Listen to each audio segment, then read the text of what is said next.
কি সেট আনছো সকালবেলা? বুঝিস কইলাম ভাই কিছু হইতো না। জামালা নাই তো ফোনে আবার আরে না ভাই আরে কি জামালা ছেড়ে দিয়ে আমি লাইছি না।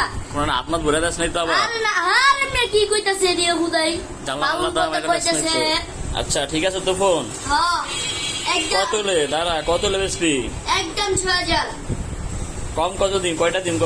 না না একদম 6000 400 টাকা পাবি চলবো? না না 250 দিন 500 দিন যা আরে না না হইতো না না তাহলে দেখ একদম 500 টাকা দিমু হলে দেই দাও দেখ 250 দিমু দিবি 250 দিমু দিবি আরে মেয়েটা কি 250 সেট মেয়েটা 250 দেই 600 দিমু 600 দিমু হ্যাঁ 600 দেন 600 দিলে দিবি হ্যাঁ, 600 জামালা না তো আবার আর না হইতো না এটা কিন্তু জানালা আছে দেইস কইলাম আবার এটার ভিতরে কিন্তু জানালা আছে এলা 600 টাকা লো দাঁড়া আরে দাম দেন তাতি দেন 600 টাকা দেন ধর 600 টাকা আইবো ও জামালা কোন তো আবার কাইন্দা কেটা মারে না হইতো না। বাহিরে লইবি না তো আরে না বুঝিস কইলাম হ্যাঁ ঠিক আছে যা তাইলে